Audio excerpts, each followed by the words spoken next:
president has a lot of formal authority over foreign policy, but he does not have full control over foreign policy. We are not a monarchy. And I think on this issue, it can make a difference, especially because the polls show really clearly that Americans don't support Putin. So obviously we've got peace negotiations sort of in progress at the moment.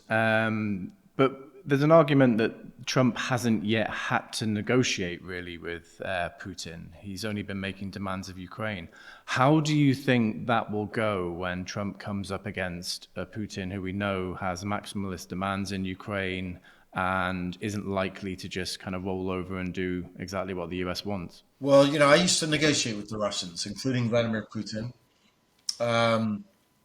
And but it's not even me. It's just like diplomacy 101. It's transactions 101, right? Any negotiation, you don't start by giving away all your strongest cards before the negotiation started. And that's what it looks like the Trump team is doing, right? They're giving Putin everything.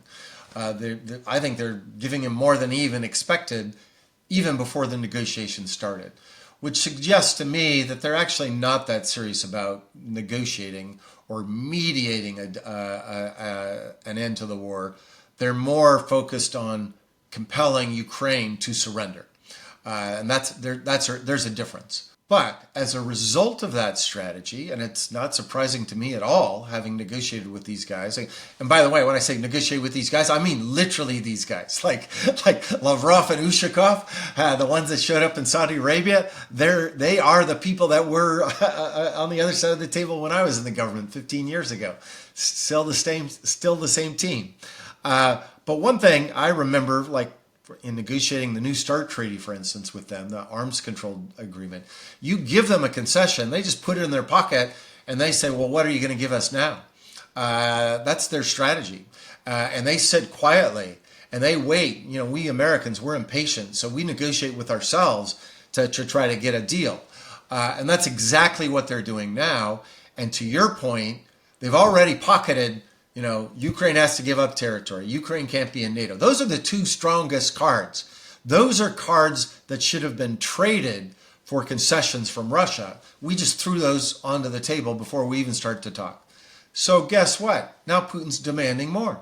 Of course, why wouldn't he? That's the rational strategy. So now he's saying no peacekeepers. Now he's saying, we're going to go back to some agreement from 3 years ago where he limits on the size of your military. You can't import weapons. De facto, he wants to constrain Ukrainian sovereignty. And don't forget about one of his other demands that's still on the table, the removal of Zelensky as the president of Ukraine. So he's upped the ante, and that's just, in my view, incredibly bad negotiating strategy on behalf of the Trump team. And I don't know what it is. I want to be clear. One explanation is that they really don't care, and they're just going to, try for a little bit and then say, we tried and walked away, and the Ukrainians will be left on their own. Or they're just, getting their feet. They're just new. I just said, Lavrov's been at this for over 2 decades. He's pretty good at it. Secretary Rubio just started in this job a few weeks ago, and maybe he's just trying to figure out how to do this. I hope it's the latter.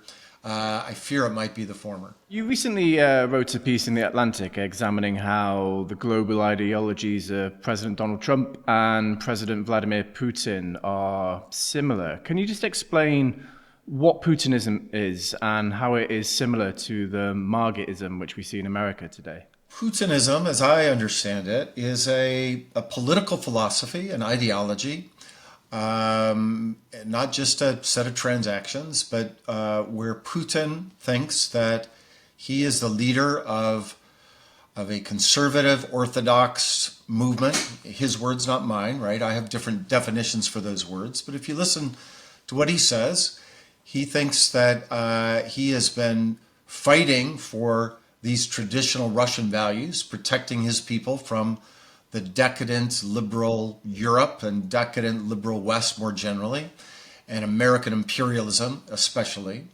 And for many years, I've studied Mr. Putin for a long time, and I've met him even before then. He was mostly focused on kind of consolidating that ideological project at home. But over the last decade or so, he took it on the road and he began to invest in resources to propagate these ideas abroad. Things like Russia Today, the social media folks that he has, a bunch of Russian-sponsored NGOs. Russian Orthodox Church is a very important player in this world. And over time, he's won over allies. And so, I would say in almost every European country today, and most certainly the United States, there are individuals, influencers, and political parties that lean towards this kind of populist nationalism that Putin aspires. And one of those is the MAGA movement inside my country. Now, I'm not saying it was caused by Putinism. I think that's a field of study that people should look at. I think this could have happened organically in Hungary, Italy, France, Great Britain, Sweden, and the United States because of external forces. But most certainly, Putin is one of the leaders in this ideological movement. And most certainly, he and President Trump have this ideological affinity that I think gets underplayed in my country. And that's why I wrote that piece. I think there's too much focus on either, Putin's some transactional guy. He just wants, some money or land. And he wants those things too. He's a thuggish character in that way. But he does have this other ideological piece. And likewise, here in the United States, there's always this, well, Putin must have something on Trump. That's got to be the explanation. And I don't know whether that's true or not. I haven't seen any evidence to support that theory. But the idea that they share a worldview, I think, is the evidence for that is rather overwhelming. And in terms of MAGAism, what elements of it do you see that are sort of reflections of what we see in Russia? Putin's anti-woke and the MAGA world's anti-woke. Putin's said liberalism is dead and the MAGA movement wants liberalism to die. Putin wants, with respect to foreign policy, he wants states to be autonomous. No multilateralism, please. That's what the MAGA movement is about, right? No constraining treaties, no constraining alliances, no constraining multilateral institutions. I think there's also a kind of a populist piece to it that I speak on behalf of the people, the narod, as they say in Russian, and Trump most certainly thinks he speaks on behalf of the people against the kind of elites. So Putin's anti-cosmopolitan and Trump is anti-elite. Now, I say all that, I want to underscore there is a paradox with both of those leaders for me. I grew up in a rough town in Butte, Montana, where we aspired to be part of the working class, right? That's not, Donald Trump did not. He's a billionaire, born to wealth. Likewise, Vladimir Putin, he's probably one of the most richest people in the world, but most certainly ideologically, they want to say, we're on the side of the people against the elites. And I would say their ideologues too, by the way, overlap. If you look, there's a guy, Alexander Dugin is his name, in Russia, who, when I knew him 20 years ago, was a pretty marginal, extreme figure on the nationalism front. He's moved more towards the center and embraced by Putin and people around him. And that's happened in the United States too, with guys like Alex Jones, that 20 years ago was a very fringe populist nationalist character. He's now moved more towards the center. And Alex Jones and Dugin, they now appear on each other's podcasts. That's a new phenomenon that we didn't have 20 or 30 years ago. And in terms of Donald Trump and Elon Musk and, these people that are espousing this ideology, what's in it for them? Chris, that's a great question that I don't know the answer to. I don't know whether it's just instrumental or whether it's deeper than that. And it's the same question I've struggled with Putin for many decades, somebody I actually have studied and know better than I know either Musk or President Trump. It can be both, of course, right? Like, I think we get too hung up on one or the other. And I think in history, we've had thuggish people that Stalin comes to mind, Was he a thug? Yes.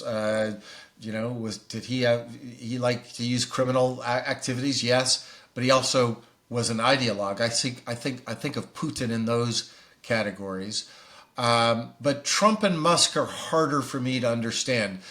I guess, as a best guess, Musk seems like he believes in some kind of revolution that he's doing, that he's going to save America and save humanity. Those are that's the language he uses. It reminds me of, Bolsheviks. They used to use that kind of language.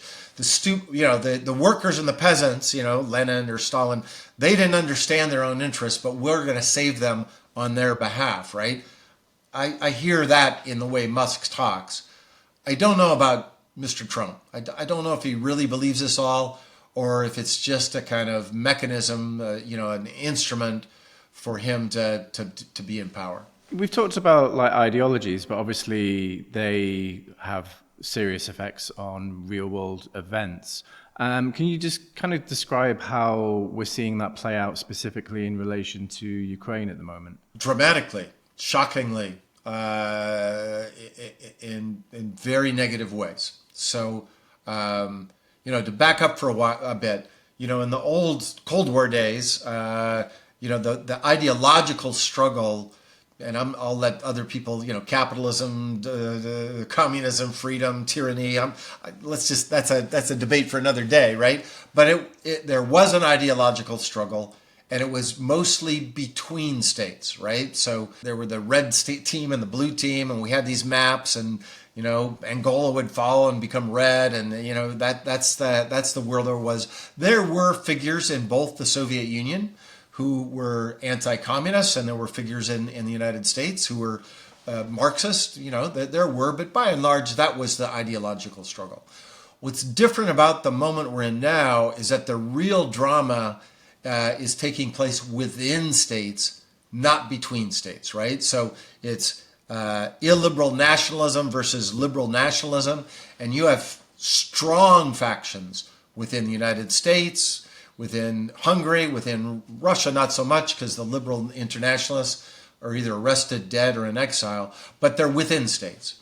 And so when and in that struggle, most certainly the United States we're often sometimes on the sides of autocrats and overthrowing, democratically elected leaders, like in Chile during the Cold War, and, invading Iraq in ways that I think cut against the liberal international order. But for most of our history, especially since 1945, I think there was a sense that the United States was the leader of the free world, and we were on the side of liberal democracy. That's changed with the second election of Donald Trump, in that he doesn't think in the ways that I just described, right? He doesn't define the world in that way. He's very focused on re-establishing his close personal relationship with Vladimir Putin. He doesn't care that he's a dictator. He's agnostic about that. And as a result, he's throwing democratic Ukraine under the bus. And this is a catastrophic change in American foreign policy. I can't think of a bigger change so fast, at least aspirationally, in American history, even going back to the beginning of our republic. And if you look at the way he treats democratic Ukraine, it's all carrots, it's all pressure, basically saying you have to surrender to Russia. And if you look at what he does to Putin, it's all, I said all carrots, I meant all sticks. It's all sticks to Ukraine, all carrots to Putin, right? They keep saying they're going to seek concessions from the Russians, but if they are, they're keeping that part secret, whereas in public, they're very clear. Ukraine, you have to give up territory. Ukraine, you don't get to be a member of NATO. Ukraine, you have to sign a minerals deal with us. I could go through, the list is long. Oh, you don't get any more assistance from us. Oh, AID programs there fighting corruption. We're shutting those down. It's all coercion and traumatically, and for me, embarrassingly, berating the president of democratic Ukraine in the Oval Office in just a shameful way. You don't see any of that on the Russian side. You don't see, I look forward to the day when Vice President Vance demands Vladimir Putin to thank the American people, because most certainly the American people have paid for the assistance to Ukraine. But Mr. Trump and Mr. Vance, they were against that aid. Senator Vance voted against that aid. So the notion that Zelensky needs to thank him, I think, is inappropriate. But Putin sure needs to thank them. But I'm most certain in predicting that they're not going to treat Putin with the kind of disrespect that they did with Zelensky. Do you buy into this explanation that, Trump is a transactional president and he's just sort of looking at what he can get and what he can, take from other places, in light of the fact that he is basically trying to take from Ukraine at the moment and not from Russia? Yeah, and that's why I hesitated to your earlier question about the ideology that Trump most certainly has adopted and helped him get elected twice. I mean, he's a very talented politician. Let's be clear about that. I respect him as a political figure. I just don't know whether he believes it or not, right? But to this other piece, yeah, he's always wants a deal, wants more of this, wants more of that. I don't really understand why he's so obsessed with Greenland, the Panama Canal, and minerals in Ukraine. And let's just be clear, like profits from mining in Ukraine are going to happen well beyond the Trump presidency, right? I mean, it takes years and years and years to build mines of the kind that he's talking about, and nothing's going to happen immediately. But that's kind of his, art of the deal shtick, and he is most certainly focused on it. I just don't think it serves America's national interests, and that's why I use the word aspire on purpose, because Trump may want to be best friends with Vladimir Putin, but the American people don't. I mean, rarely do we get opinion polls where 80% agree with a question, but we just had one last week, a Quinnipiac poll, where 81% of the American people said, we don't trust Putin. Only 9% trust Putin.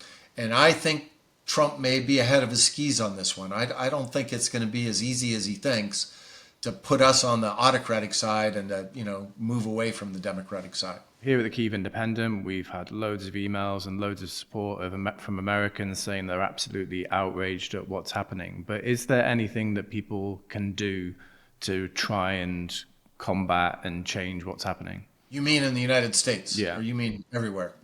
Because what Ukrainians can do is keep fighting. And I think the solidarity that has occurred as a result of all of this disparaging of President Zelensky, I see that as a good sign. But you asked about America. Well, it's difficult in that, the House of Representatives, the Senate, and the White House are all controlled by one party. That means that the mechanisms for negotiation for the Democrats is weak, and that's just a fact, a tragic fact. But having said that, Americans, there are lots of swing electoral districts. We have elections, the midterms are already, just around the corner. And it is clear that on this issue, President Trump is out of step with the majority. And if you're a Republican in a swing state, in a swing district, there are 20 districts off the top of my head that just somebody told me, 20 districts that are Republicans, where that Joe Biden, that Kamala Harris won the last time around.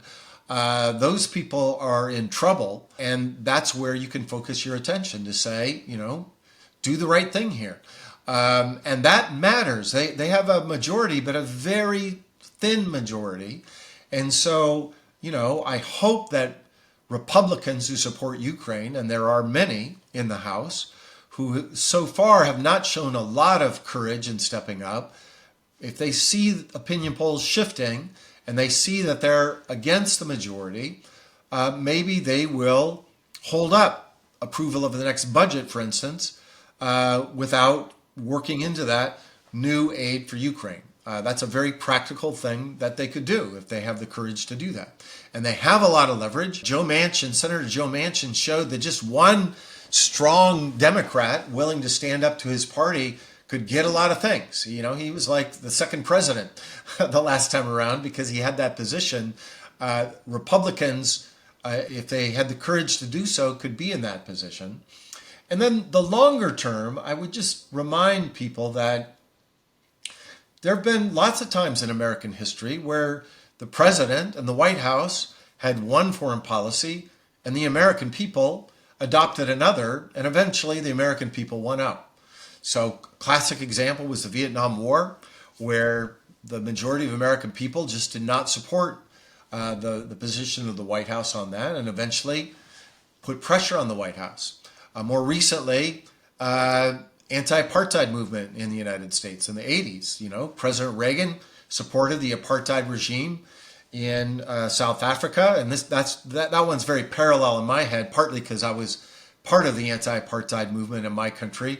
And if, Chris, you're from Great Britain, it sounds like you might be in your country, because I was a student at Oxford participating. Maybe I was violating the sovereignty of Great Britain, but that was a movement where Reagan wanted to support an autocrat, and the American people said, no, we don't want to do that. And it took a while, it took years, but eventually the Anti-Apartheid Act was passed in 1986, and that changed our policy. So the president has a lot of formal authority over foreign policy, but he does not have full control over foreign policy. We are not a monarchy. And I think on this issue, it can make a difference, especially because the polls show really clearly that Americans don't support Putin. That gives those that want to mobilize on this issue some space to mobilize. Thanks for watching. To bring you more great interviews like that, we can only do that with the help of our members. So please do consider signing up at kyivindependent.com/membership.